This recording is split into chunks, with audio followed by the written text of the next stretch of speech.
누가는 데오빌로에게 말씀의 일꾼들이 전해준 복음의 내력을 차례대로 써서 보냅니다.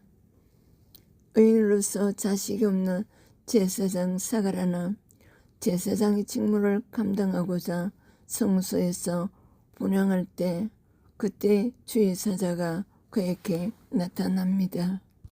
누가복음에서는 예수님의 탄생부터 사역, 죽음, 부활, 승천까지 내용이 기록되어 있습니다. 저자 누가는 이 모든 일의 시작부터 자세히 조사하여 차례대로 기록했습니다. 누가복음은 데오빌로라는 로마 제국 관리 한 사람에게 쓴 책이라고 합니다.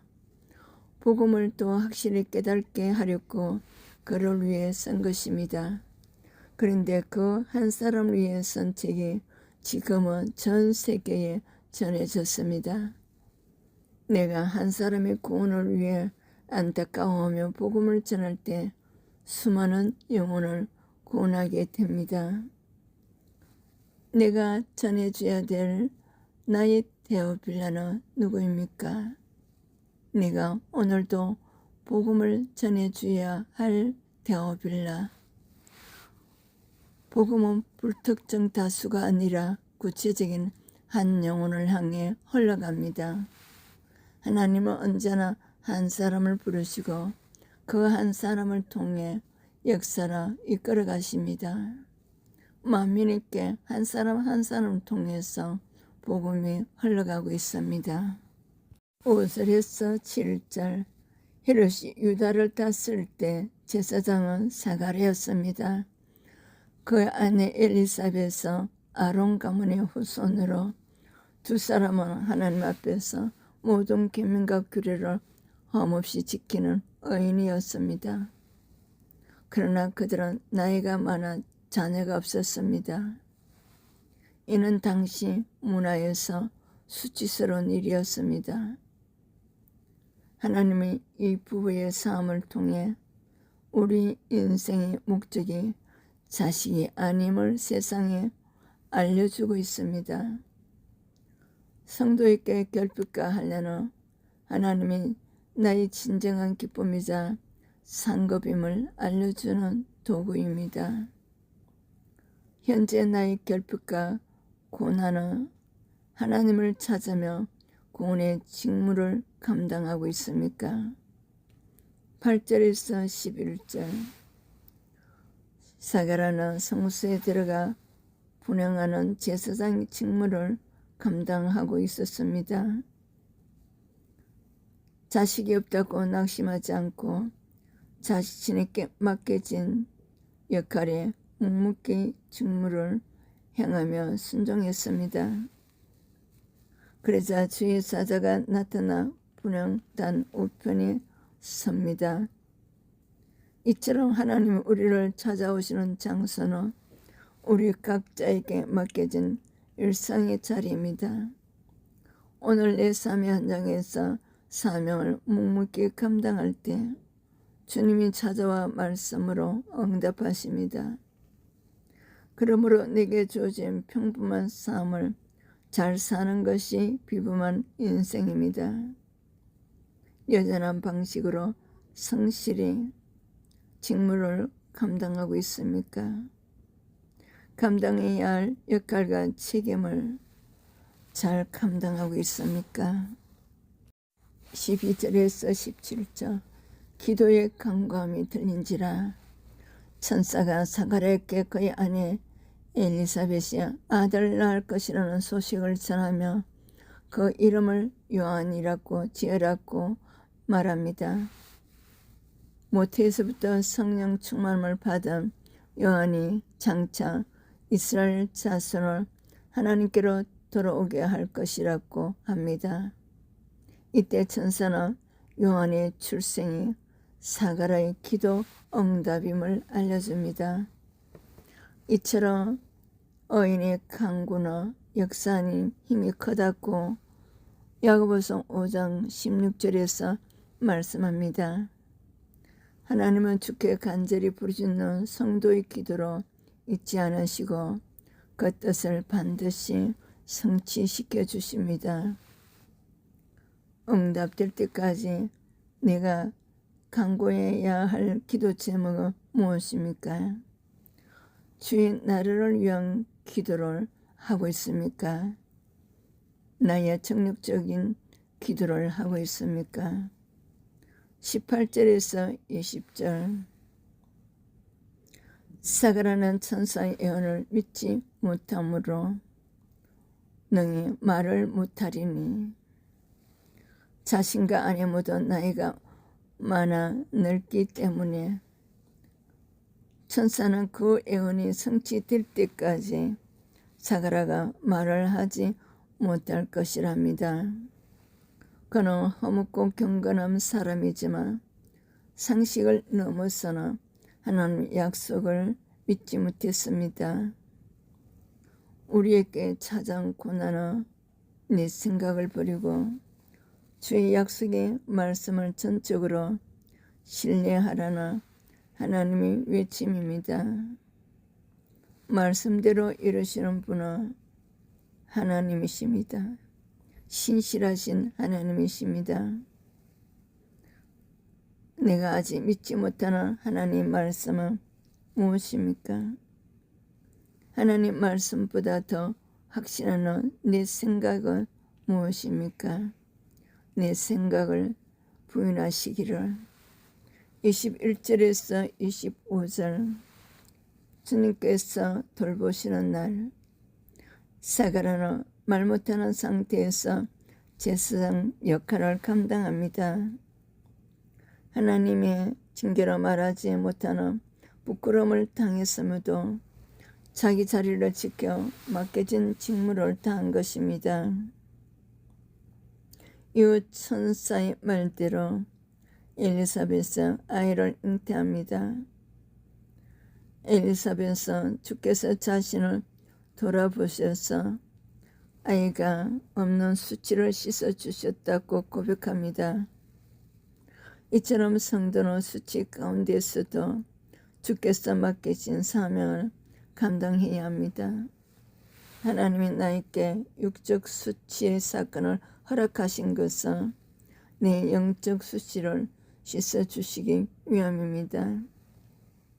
나의 수치스러운 사건은 무엇입니까? 부끄러움을 당하더라도 오늘 내가 끝까지 감당해야 될 사명은 무엇입니까? 26절에서 29절 은혜를 받은 자 천사 가브리엘은 엘리사벳이 요한을 잉태한 지 6개월 뒤에 갈릴리 나사렛으로 마리아를 찾아가더라 합니다. 그리고 그에게 편안할지어다라고 인사합니다. 나사렛은 시골이고 마리아 같은 처녀는 당시 사회에서 아무 힘도 없었습니다. 그럼에도 하나님은 이런 마리아를 택하여 은혜 받을 자로 세우시고 함께한다고 약속하십니다.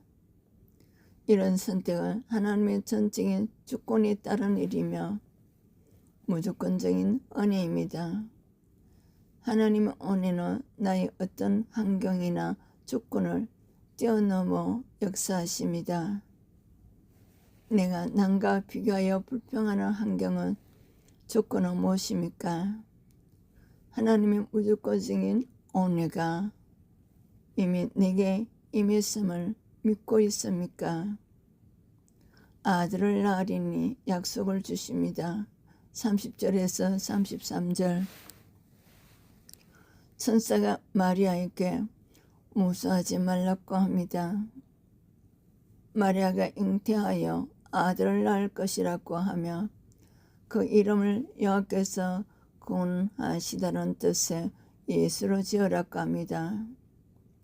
아무리 특별한 아이라 해도 처녀로서 아들을 낳는다는 것은 마리아의 입장에서는 매우 두려운 일이었을 것입니다.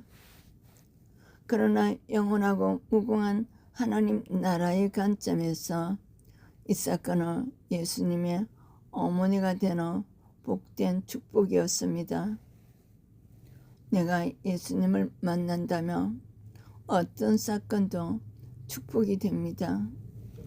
두렵고 무서운 사건 가운데 예수님을 만난 경험이 있습니까? 오늘 내가 하나님 나라의 관점에서 재해석되어야 할 사건은 무엇입니까? 마리아의 고백 말씀대로 이루어지이다. 34절에서 38절. 마리아는 자신이 남자를 알지 못하는데 어찌 이런 일이 있을 수 있는지 묻습니다. 천사는 성령께서 이 일을 이루실 것이라고 답합니다. 당시에는 처녀가 아이를 낳는 것은 돌에 맞아 죽을 일이었기 때문입니다. 그럼에도 그는 자신이 비천한 여종임을 고백하며 말씀대로 이루어질 것이라고 고백합니다. 성도는 이해하기 어려운 일을 만나더라도 주의 종려원이라고 고백하며 내 삶을 마리아처럼 주께 드려야 할 것입니다. 그럴 때 능치 못함이 없으신 하나님 말씀에 나를 살리시고 사용하십니다. 주의 능력의 말씀이 내 삶을 붙들고 있습니까? 믿습니까? 주의 종려원이라고 고백하며 순종을 이뤄 무엇입니까? 39절에서 45절. 주께서 하신 말씀이 반드시 이루어지리라는 믿음으로 내가 구원을 위해 문안해야 할 대상은 누구입니까? 천사로부터 아들을 낳을 것이라는 말을 들은 마리아가 엘리사벳을 찾아갑니다. 엘리사벳이 마리아를 만나자 그 뱃속에 아기는 뛰놀고 엘리사벳은 마리아가 낳을 아이가 메시아임을 알고 복이 있도다라고 축복합니다. 엘리사벳의 이런 인사는 마리아를 당황하게 했겠지만 사실 그것은 천사의 말이 사실임을 확인해주는 증언이었습니다. 엘리사벳의 증언처럼 주께서 하신 말씀이 반드시 이루어지리라고 믿는 것이 가장 큰 축복입니다. 46절에서 50절. 큰일을 내게 행하셨으니. 내가 성취하고 싶은 큰일은 무엇입니까? 하나님이 내게 행하신 큰일은 무엇입니까? 엘리사벳의 축복을 들은 마리아가 기쁨으로 하나님을 찬양합니다. 그가 이처럼 찬양한 것은 하나님이 자신이 비천함을 돌보시고 모든 세대가 자기를 복이 있다고 일컫게 될 줄로 믿었기 때문입니다. 이처럼 하나님의 전적인 오르심을 믿고 내 삶을 맡길 때 전능하고 거룩하신 하나님이 나를 특별히 주목하여 돌보십니다.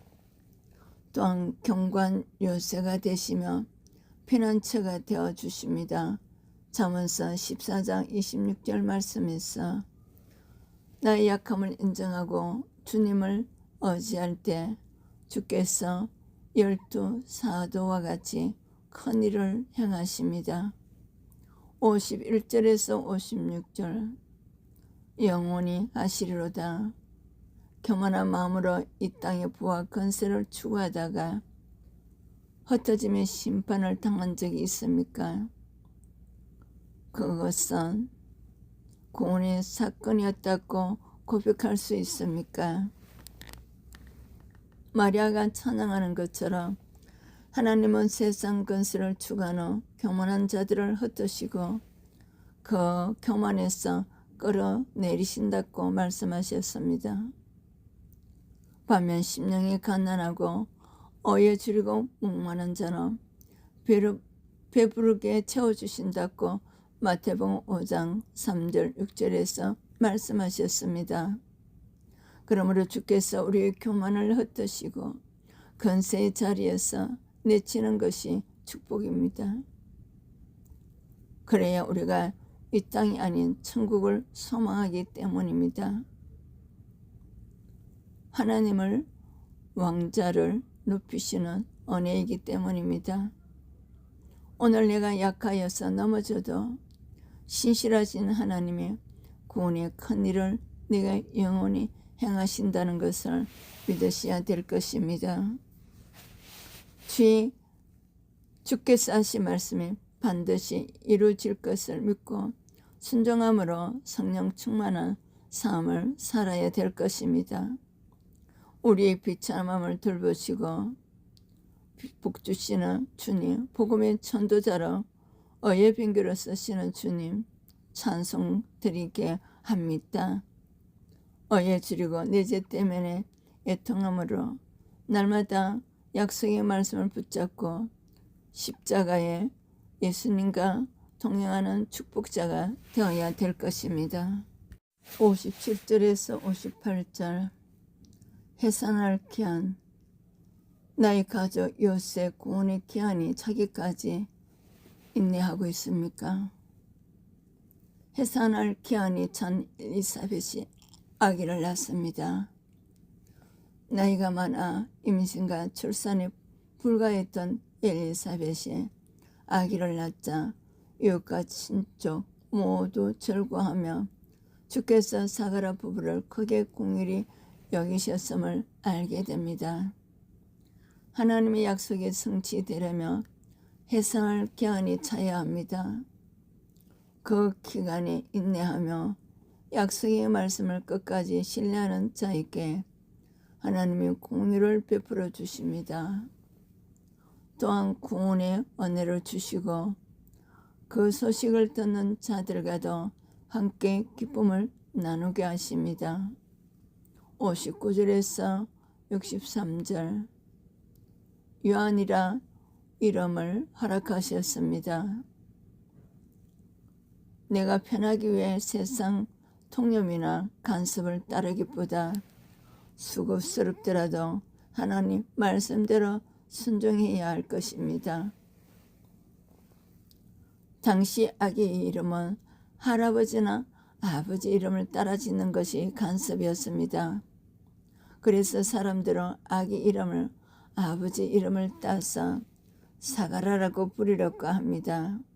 그러나 사가랴 부부는 천사가 명한 대로 요한이라고 이름 짓습니다. 13절 이는 당시 간섭을 넘어서는 하나님이 주신 명령을 기억하며 순종한 것입니다.